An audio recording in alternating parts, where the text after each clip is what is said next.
இதே நேரத்தில் நேற்றைய தினம் பிரதி அமைச்சர் மஹிந்த ஜெயசிங்க தெரிவித்த கருத்து குறித்து பார்க்கலாம். அரசு ஊழியரின் அடிப்படை சம்பளம் 9 வருடங்களின் பின் அதிகரிப்பு. புதிதாக இணையும் ஆசிரியருக்கு இனி ரூபாய் 39,211 ரூபாய் அடிப்படை சம்பளம் என்பதாக அவர் கூறுகிறார். 9 வருடங்களுக்கு பின்னரே அரசாங்க ஊழியர்களின் அடிப்படை சம்பளத்தை தற்போதைய அரசாங்கம் அதிகரித்திருக்கிறது. தொழில் பிரதி அமைச்சர் மஹிந்த ஜெயசிங்க இவ்வாறு கூறியிருக்கிறார். அதன்படி ஆசிரியர் சேவையில் தற்போது இணையும் ஒருவரின் அடிப்படை சம்பளம் 31,490 ரூபாவாகும். எனினும் ஏப்ரல் மாதத்தில் அது 39,211 ரூபாவாகவும் 3 வருடங்களின் பின் 53,060 ரூபாவாகவும் அதிகரிக்கப்படும் என பிரதி அமைச்சர் மஹிந்த ஜெயசிங்க இவ்வாறு நேற்றைய தினம் பாராளுமன்றத்தில் கருத்து வெளியிடும் போது வரவு செலவு திட்டம் மீதான உரையின் போது அவரால் இந்த கருத்து முன்வைக்கப்பட்டிருக்கிறது. அதற்கான வரவு செலவு திட்டத்தின் 2ஆம் வாசிப்பு மீதான முதலாம் நாள் விவாதத்தில் உரையாற்றுகையிலேயே அமைச்சர் இவ்வாறு கூறியிருக்கிறார். ஜனாதிபதி அனுர்குமார் ஜனநாயகவினால் முன்வைக்கப்பட்டிருக்கும் வரவு செலவு திட்டம் வரலாற்றில் முக்கியத்துவம் வாய்ந்த வரவு செலவு திட்டமாகும். 2016ஆம் ஆண்டுக்கு பின்னர் அரசு ஊழியர்களின் அடிப்படை சம்பளம் அதிகரிக்கப்படவில்லை. 9 வருடங்களுக்கு பின்னர் இம்முறை அது அதிகரிக்கப்பட்டிருக்கிறது.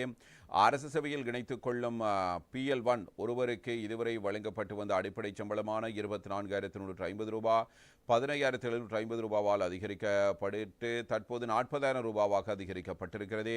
அத்துடன் அவர்களுக்கான வாழ்க்கை செலவு கொடுப்பனவாக 17,800 ரூபாவும் வழங்கப்படுகிறது. அதேபோன்று கிராம சேவை உத்தியோகத்தர்களுக்கு தற்போது வழங்கப்படும் அடிப்படை சம்பளம் 28,940 ரூபாவாகும். வரவு செலவு திட்டத்தில் அதிகரிக்கப்பட்டுள்ளதுக்கு அமைய அது 3 வருடங்களில் 50,630 ரூபாவாக அதிகரிக்கப்படுகிறது. அவர்களின் அடிப்படை சம்பளத்துடன் 21,690 ரூபாய் அதிகரிக்கப்படுகிறது.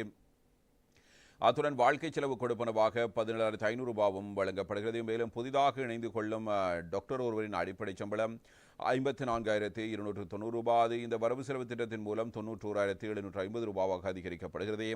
அவர்களின் மேலதிக நேர கொடுப்பனவாக ஒரு மணித்தியாலத்துக்கு இதுவரை வழங்கப்பட்டு வந்த 687 ரூபாய் ஏப்ரல் மாதத்துக்கு பின்னர் 764 ரூபாவாக அதிகரிக்கப்படுகிறது. அபிவிருத்தி உத்தியோகத்தர் ஒருவரின் அடிப்படை சம்பளம் தற்போது 37,260 ரூபாய். அவர்களின் அடிப்படை சம்பளம் 63,640 ரூபாவாக அதிகரிக்கப்படுகிறது. இந்த துறைக்கு புதிதாக இணைத்துக் கொள்ளப்படுபவர்களுக்கு எதிர்வரும் ஏப்ரல் மாதத்தில் 10,606 ரூபாய் அதிகரிக்கப்படுகிறது. இவ்வாறு அரசு துறையில் அனைத்து தரப்பினரின் அடிப்படை சம்பளம் அவர்களின் சேவை காலத்தின் பிரகாரம் அதிகரிக்கப்படுகிறது. இதனை சரியாக புரிந்து கொள்ளாத சிலர்